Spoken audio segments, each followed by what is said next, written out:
Max lay still in the patchy sunlight, his once sleek coat now dull with age. The wooden walls of his backyard kennel creaked gently in the breeze. Days blurred together now. No more flashing lights, no more shouted commands, just silence. A distant siren wailed and faded. Max didn't even lift his head, until a smell, so faint it was barely there, but it hit him like lightning. Cologne. Sharp, clean, familiar. Daniels. Max jolted to his feet, ears snapping forward. His legs trembled from disuse, but his nose burned with focus. He sniffed again, pacing in a tight circle. The scent had drifted in from the street, beyond the backyard fence. Old wood, rusty nails, but beneath it, undeniably Daniels. It couldn't be. He hadn't seen his partner in almost 2 years. Daniels, Max growled low. His tail stood high, not wagging, alert. He backed into the far corner of the kennel, gaze locked on the gate. His whole body quivered with memory. The crackle of a radio, the slam of car doors, the voice that once called, Max, heel. But now, only wind and weed, no boots stomping down the path, no hands ruffling his fur. Still, that smell, it wasn't just memory, it was now, fresh. Max barked once, loud, sharp, no one came. His nails scraped against the dirt floor as he circled again, nose pressed to the gap beneath the kennel door. Something was wrong. If Daniels was near, why hadn't he come? Why had he left Max here to rot in his forgotten yard?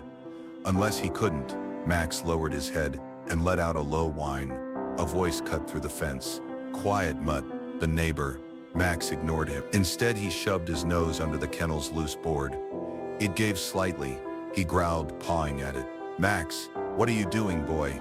That voice was old Mrs. Keene, who tossed scraps sometimes. He didn't stop. The board cracked, and Max squeezed his head through, twisting, struggling, ignoring the pain in his shoulders. He hadn't forced his body like this since the academy days. But this wasn't just instinct, it was duty. He broke, panting, he trotted to the fence, tail low, sniffing the air again. The scent trail reeled toward the alley behind the houses. He paused, that smell stronger now. But not just Daniels, blood. Max froze. Something inside him shifted. He wasn't just a dog in a yard anymore. He was Canine Officer Max again. Daniels, he murmured under his breath. Where are you? He pushed through a rotting fence plank and stumbled into the alley. The ground was rough and littered with broken glass. His pads ached, but he pressed forward, nose low, ears pinned. The wind picked up again. And there it was, Daniel's scent, mixed with fear. Max broke into a slow run. Behind him, someone shouted from a window. Is that dog loose again? But Max didn't care. Something had happened, something terrible. And no one else knew it yet, except him. Max ran like the old days, low to the ground, eyes focused, ears locked on every sound. His joints protested with every step, but his heart beat louder than the pain. He wasn't just chasing a scent, he was chasing him. Daniels. The streets had changed, new fences, new cars, but the smells told the real story. Hot concrete, garbage bins, fresh oil leaking under a parked truck. And beneath it all, that same cologne. Max's tail swayed as he ran, half out of instinct, half from memory. Max, stay close, Daniel's voice echoed in his mind. Wait for my signal. Good boy. He remembered the first time Daniels knelt beside him, just a pup. That firm hand on his back, the warm laugh when Max chewed his boot. I guess we're stuck with each other, huh? Now Max pushed hard. The scent was leading him somewhere, but it wasn't just the trail pulling him. It was the feeling, something deep, something wrong. A kid on a bike swerved. Whoa, look out! Max dodged. From a corner shop, a man yelled, hey, someone catch that dog, but no one tried. People stared, annoyed or confused, but no one followed. Max didn't slow down. He cut down a narrow alley, paws scraping against gravel, tail low. The smell was getting clearer. It wasn't just Daniels anymore. There was something else, sweat, blood, and something sharp, like fear. He reached a street where the traffic buzzed louder, horns blared, cars rolled past without slowing. Max paused at the curb, scanning. That's when he saw it, a dark stain on the sidewalk.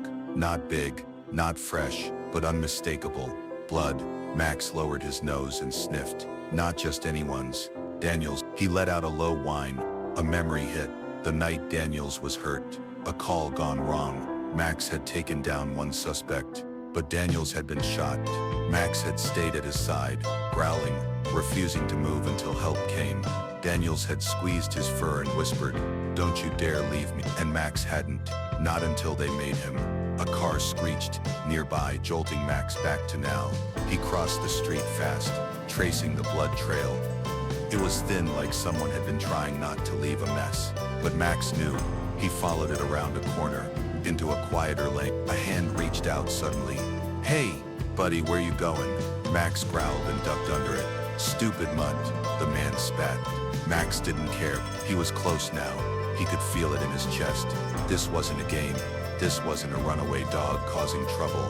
This was a mission. He reached the edge of a construction site, abandoned, half-finished. The scent led inside, faint footprints in the dust, one boot dragging slightly. Daniels. Max froze, head low, nose working overtime. Then a sound, a cough, ragged, weak. Max's ears snapped forward. He stepped into the dark. Something was waiting inside. The last cough had faded into silence, but Max pressed on, nose to the ground, every muscle tight. The trail wound past the dusty construction site and curved toward the one place no one ever wanted to go, Pinebrook Forest. Old rumors clung to the trees like moss. Kids whispered about ghosts. Grown-ups avoided the place after dark. People said once you went in, you might not come back out. But Max didn't hesitate. His paws hit the brittle leaves with purpose. The smell of Daniels was stronger now, mixed with dirt, sweat, and something else, fear. Not his own. Daniels. Low branches slapped against Max's back. Shadows danced between tree trunks.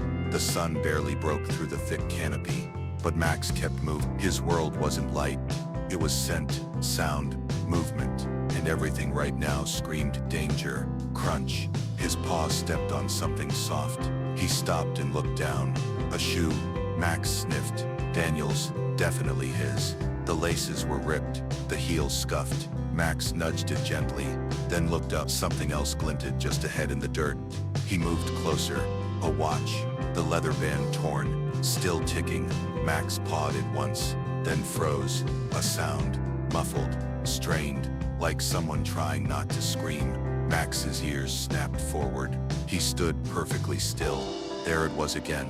A cry, faint, but real. Max took off like lightning, his legs burning, but he didn't slow. He charged through the underbrush, dodging roots, leaping over fallen logs. The cry came again, closer this time. Help.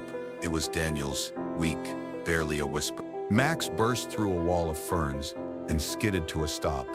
The ground dipped into a shallow ravine. At the bottom, tangled in roots and branches, lay a figure, bloodied, bruised, and barely conscious. Max growled low, scanning the shadows. No one else around. He padded slowly down the slope, ears alert. As he got closer, Daniels stirred. "Max?" the voice rasped. Max let out a soft whine and pressed his head to Daniels' chest. "You found me," Max barked once.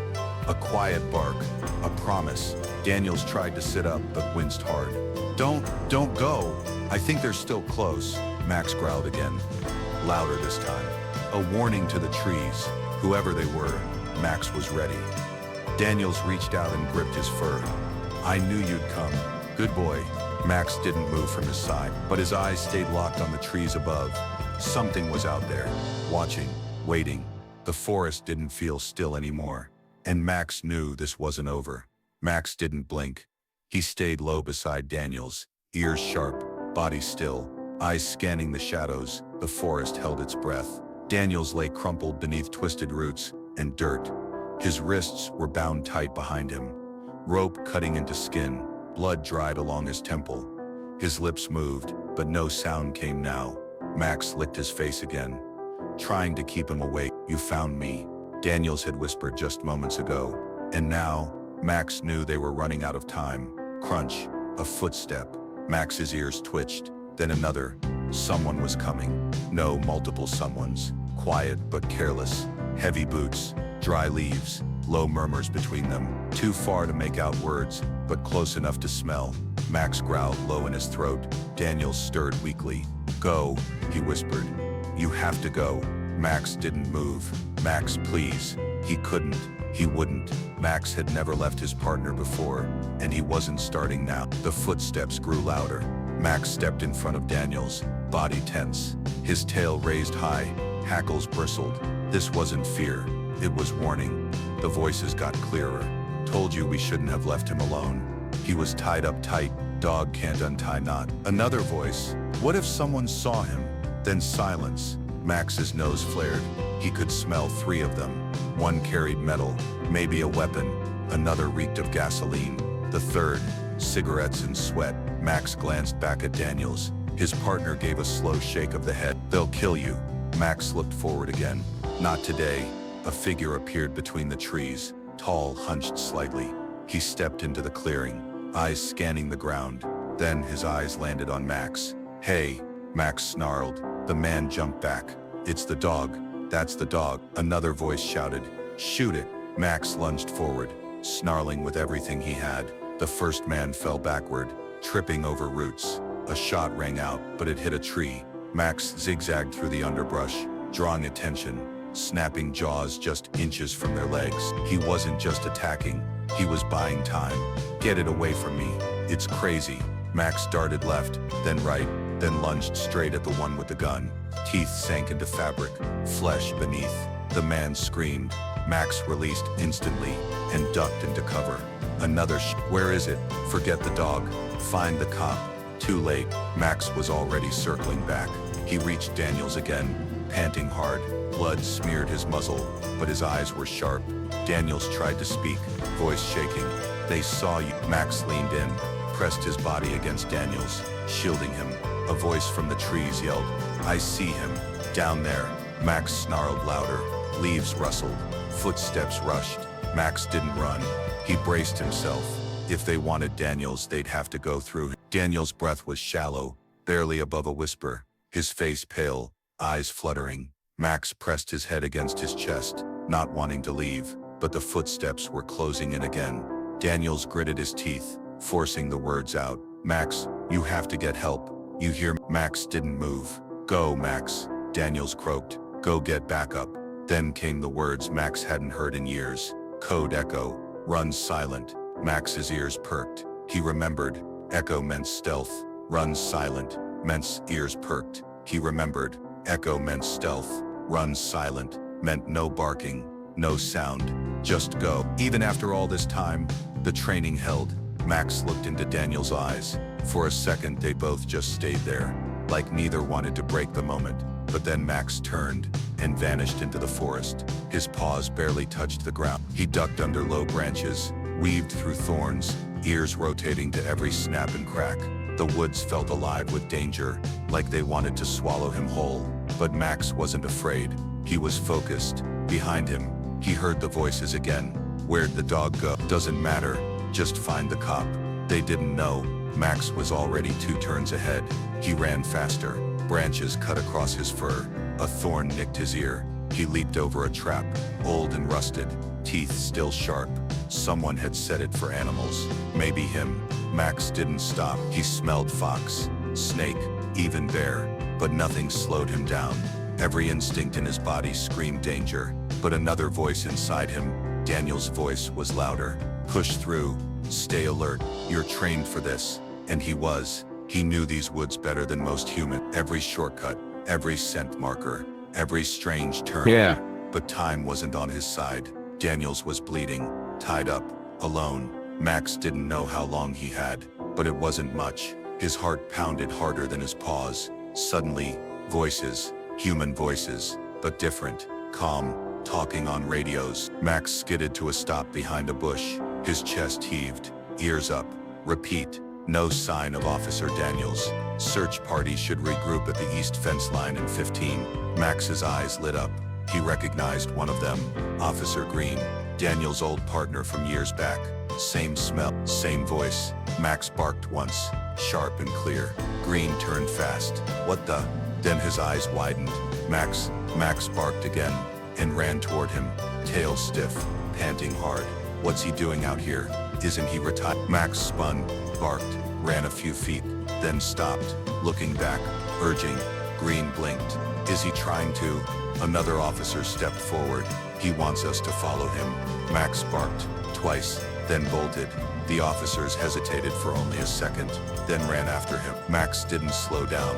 The path back to Daniels was burned into his mind. And now, he wasn't alone. Max burst through the last row of trees, his paws slamming onto the dusty ground of the old farm. He didn't stop to sniff or rest. He ran straight toward the weathered porch, barking like an alarm. All right, I hear you," came a voice from inside. The screen door creaked open, and out stepped Farmer Ellie, wiping her hands on her jeans. She squinted at the barking dog, her gray ponytail swaying behind her. "Max," she said slowly, "aren't you Daniel's dog?" Max barked again, pacing, eyes locked on her. "What's gotten into you?" That's when she saw it. Blood smeared across his chest, matting the fur near his leg. His breathing was sharp, panicked, and his eyes, they weren't just wild, they were pleading. Her voice dropped. "Is someone hurt?" Max took off, then looked back. Ellie paused just a second, then nodded to herself. Okay, hang on." She ran to her old truck, flung open the driver's door and cranked the engine. It coughed once, then roared to life. She grabbed a flashlight and tossed it onto the seat. Max was already ahead, tail low, leading her toward the edge of Pinebrook Forest. The trees loomed in the distance, but something was wrong. Ellie slowed the truck, eyes narrowing. Smoke, a thick, gray haze rose above the treetops, twisting into the sky like a warning. Max barked frantically and darted forward. Ellie slammed the truck into gear. What in heaven? As she reached the forest line, heat kissed her windshield. Flames snapped in the underbrush, climbing low trees. The fire was spreading fast. Max didn't wait. He leapt into the smoke, vanishing between the trees. "Max," Ellie yelled, slamming the brakes. "You can't," but he was already gone. Inside, Max's world turned red and black. Smoke clogged his nose, choking his senses. But he pushed forward, trusting memory, left at the broken log, down by the dry creek, past the sharp stones. The fire had started along the trail, on purpose. He could smell gasoline soaked into the ground. The captors had lit it to cover their tracks. But Max didn't care. Daniels was still out there, and Max wouldn't stop. Behind him, Ellie stood frozen at the edge of the forest, coughing into her sleeve. She grabbed the radio from her truck and shouted into it. "This is Ellie Hart on Ridge Road. Fire in Pinebrook Forest. There's a man trapped inside. Send help now." The radio crackled with voices. She looked back toward the trees. "Come on, Max. Find him." Max pushed deeper, weaving through burning branches and clouds of ash. His body ached, but his mind burned hotter than the fire around him. The path to Daniels was still clear in his memory. But now it was a race, not against time, against flames. Flames roared like thunder overhead. Trees snapped and fell, crashing into the underbrush. Ash spun through the air like snow from a nightmare. But Max kept moving, barking short and sharp to guide Ellie through the chaos. "Keep going, Max. I'm right behind you," Ellie called, coughing as she followed his lead. Branches blazed above their heads. Smoke wrapped around them, choking and hot. Max's eyes stung, but he pushed forward, his paws barely touching the burning ground. He knew exactly where Daniels was, and they were close. Ellie staggered behind him, waving Smoke away. "Please be alive, please." Max darted around one last fallen tree and skidded to a stop. Daniels lay where Max had left him, slumped against the dirt, ropes digging into his wrists, face pale and still. Max rushed to his side and let out a desperate whine. He licked Daniels' cheek, whimpering louder, trying to wake him. "Sir?" Ellie dropped to her knees beside them. "Oh God, hang on, sir." She pulled a pocket knife from her belt and began cutting the ropes, fast but careful. "We've got you. Just hold on." Daniels didn't respond. Max barked once, pressing his nose into Daniels' neck, ears twitching for a heartbeat. "There, faint, but there. He's alive," Ellie breathed, eyes wide. "He's really alive." She leaned in and shouted toward her radio. "I found him. We need extraction at the west slope. He's unconscious but breathing." Max stood over Daniels protectively, tail rigid, eyes darting through the smoke, and that's when he saw it. Movement. Just past the flames, half hidden in shadow, a shape, a figure. Not panicked, not fleeing. Watching. Max growled low. Ellie didn't notice. She was too busy checking Daniel's pulse. Come on, come on. Max stepped forward, body tense. The figure stood completely still, face blocked by a scarf, eyes cold. Max barked sharply. The figure didn't flinch. Then slowly, it turned and disappeared into the smoke. Max lunged forward, snarling, but the wall of fire stopped him. The figure was gone. He turned back, heart pounding. Ellie had pulled Daniels partially upright and was dragging him with all her strength. I can't carry him far, she gasped. We've got to move now. Max trotted beside them, ears flicking back and forth, listening. The figure might return. The fire definitely would. A distant whirring sound echoed through the smoke. Rotors. Helicopter. Ellie looked up, eyes wide. They're coming. They're here. But Max wasn't celebrating. Because he knew. The danger wasn't over. It was following them. Smoke still curled behind them as Ellie dragged Daniels toward the open patch of grass, where the helicopter blades chopped the sky. The rescue crew waved from a distance, shouting something she couldn't hear. Max stayed close, his eyes locked on the forest line, every sense alert. Then a rustle, a snap. From behind a scorched tree, a figure lunged out, one of the masked captors. His clothes were blackened by smoke, but his eyes burned with rage. In his hands he gripped a metal bat. Max barked once, loud, sharp. Ellie froze. No, no, please. The man growled. Should have stayed out of it. He charged. Max didn't wait for another command. He shot forward, teeth bared, paws pounding the dirt. Get him, Max. Ellie screamed. The two collided hard. The man swung the bat, but Max ducked, jaws locking around his forearm.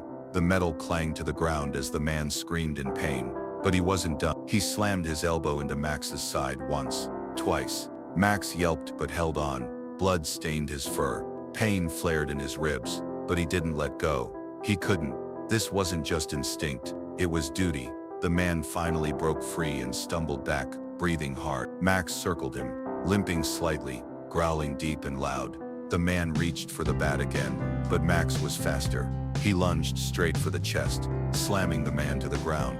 They rolled in the dirt, claws and fists in fury. Max took a hit to the side of the head. His vision blurred, but Daniel's voice echoed in his mind. Protect, no matter what. With one last burst of strength, Max bit down hard on the attacker's shoulder. The man screamed again, this time weaker. He stopped struggling. Max stood over him, panting, blood dripping from his own wound. The man didn't get back up. Behind him, Ellie dropped to her knees beside Daniels, who was slowly waking. Sir, it's okay, she whispered. You're safe now. Max handled it. Daniels blinked, eyes glassy. He came back. Max limped over and pressed his head against Daniels' arm. Daniels smiled weakly. That's my boy. The sound of boots thundered toward them. Rescue crews, medics, voices barking orders. Ellie waved. Over here, we need a stretcher. But Max didn't move. He sat beside Daniels, battered and bleeding, chest rising and falling slow. Because even now, he wouldn't leave his partner's side, not until he knew he was truly safe. Ellie's voice cracked over the radio. We've got him, Officer Daniels is alive. Repeat, he's alive, but he needs help now. Max limped beside Daniels, his body trembling with every step. Smoke still lingered in the air, but the fire had been pushed back by the rescue teams. The scent of burnt wood was thick, but Max only cared about one thing. Daniels. A low rumble echoed through the clearing. Siren. Red and blue lights finally cut through the haze like a promise. Max's ears perked, his tail flicking weakly. He'd seen those lights before on calls, on streets, on long nights with Daniels beside him. EMTs jumped from the ambulance, sprinting toward them. Officer down, right there. Vitals are faint, but he's breathing. Let's get him on a stretcher. Careful now. As they reached Daniels, Max positioned himself protectively over his chest. His legs were shaking, but he stood tall, blood matting his side. One EMT knelt and reached out. Max growled. Whoa, easy, the medic said, pulling his hand back. He's not letting us near him, another medic muttered. Ellie stepped forward, voice soft but firm. You're not gonna move that man without his dog knowing he's safe. That's not just any dog, that's his partner. Max didn't growl again, but his eyes stayed locked on the EMTs, daring them to come closer. Daniels stirred on the ground, eyes fluttering open again. His lips moved. One word, Max. The growl faded. Max stepped aside, but only barely. The medics moved in quickly, placing oxygen on Daniels, checking his wounds. He's lost a lot of blood, one said. We need to move now. They lifted Daniels onto the stretcher, but as they did, Max tried to jump up with him, front paws scraping the edge. Sir, the dog. Let him come, one medic said. We've got room in the truck. Max didn't wait for permission. He climbed in beside Daniels, then collapsed right there on the floor, his head resting against the stretcher. He was shaking, ribs bruised, blood still oozing from cuts, but his eyes never left Daniels. Ellie watched from outside as the doors shut, and the medics finally understood. This wasn't a pet, this was a soldier, this was loyalty. As the ambulance pulled away, Max closed his eyes, breathing slow and deep, his body finally giving in to exhaustion. But even in sleep, his ears stayed pressed against the sound of Daniel's heartbeat, because his mission wasn't over yet. The hospital hallway buzzed with footsteps and clipped voices. Daniels lay unconscious, wires and monitors keeping rhythm with his breath. Max rested beside the hospital bed, hooked to fluids himself, his eyes never closing for long. Outside the room, two detectives stood in hushed conversation, flipping through files and whispering over recorded calls. Everything matches, one muttered. Daniels was getting close. To who? Former officers. Dirty ones that vanished quietly after the Carter bust last year. The other detective frowned. They buried it, but Daniels kept digging. He glanced toward the room. They didn't just want him gone, they wanted him silent. Down the hall, Ellie stood with her arms crossed. She'd come to check on Max, but now she listened carefully. And the dog? One detective asked. Why force retirement on him? The file snapped shut.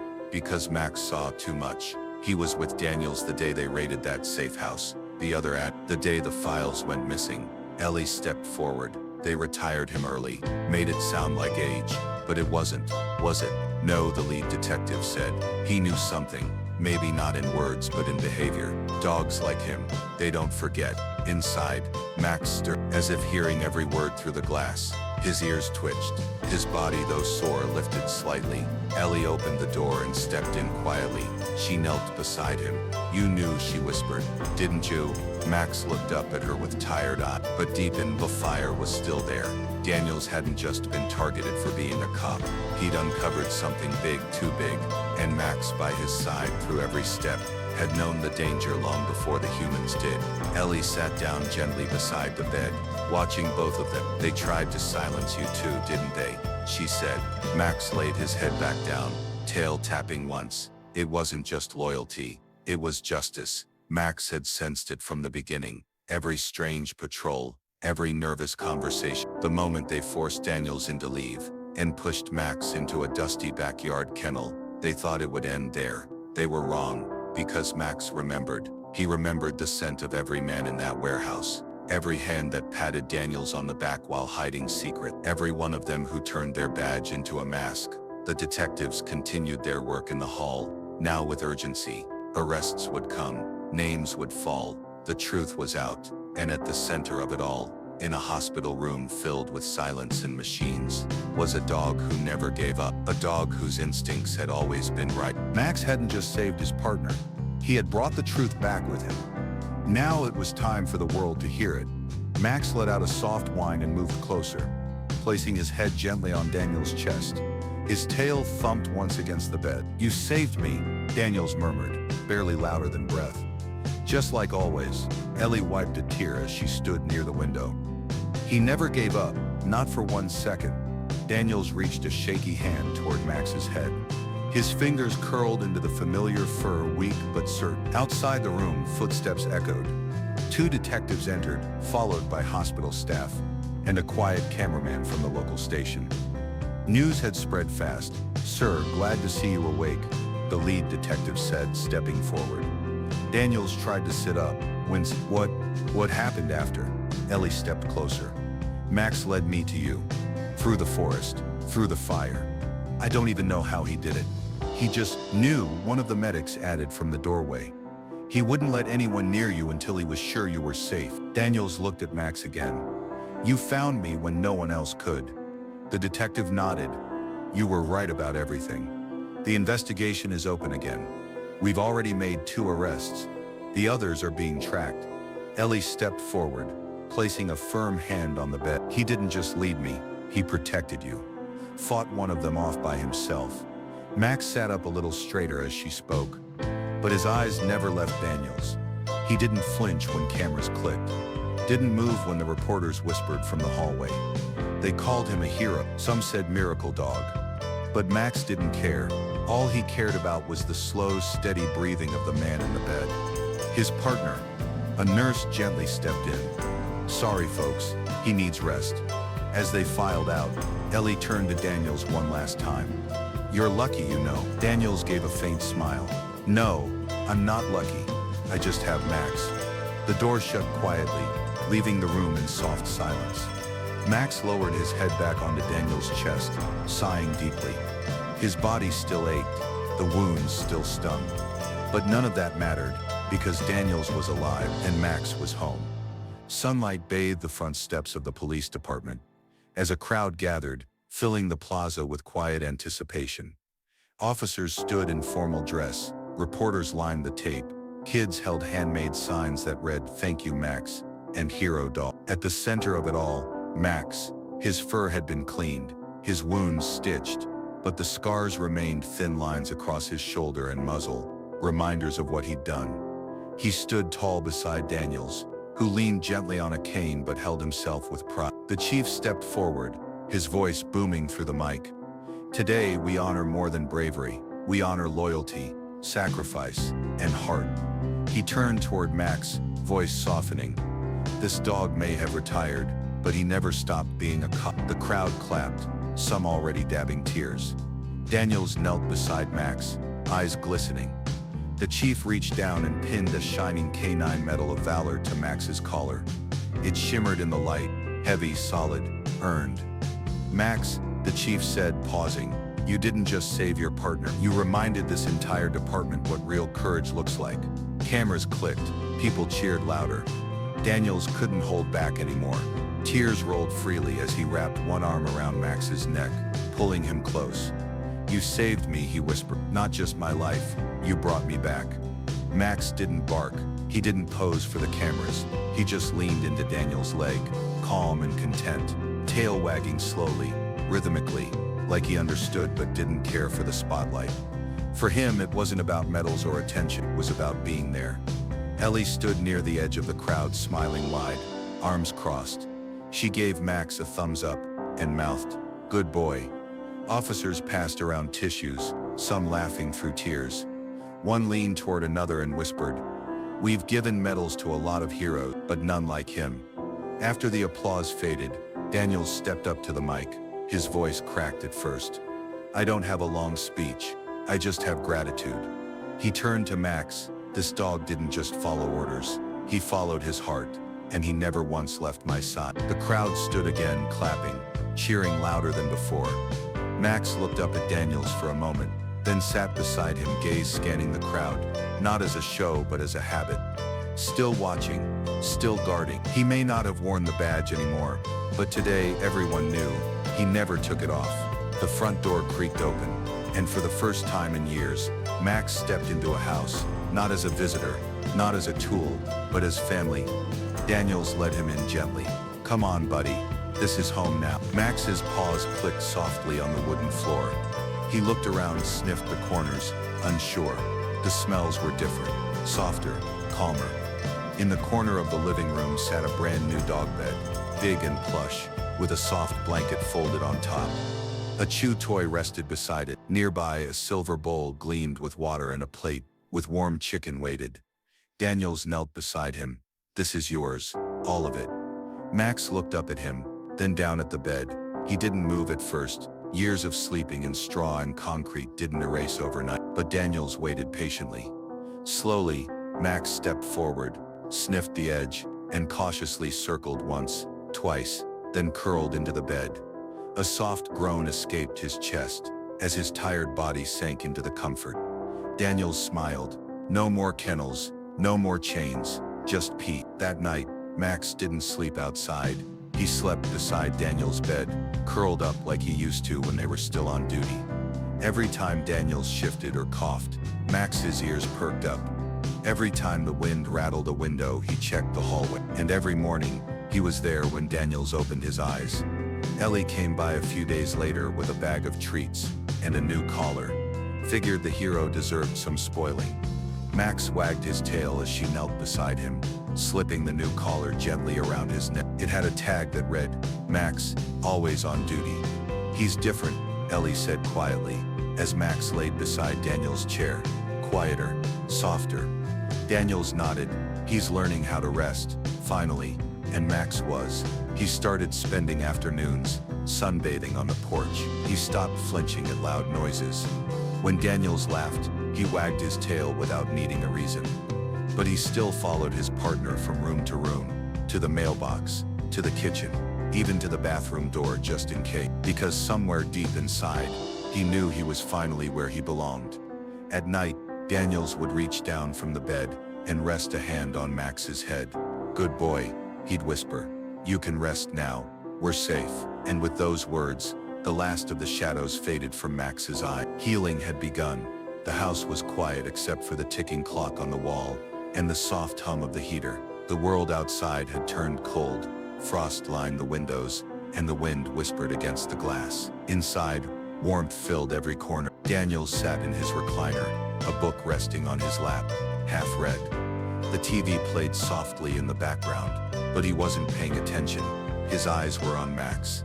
The old German shepherd lay by the front door, head up, ears alert. His body, though aged, still held strength. His fur had grown grayer around the muzzle, but his eyes, those eyes never lost their fire.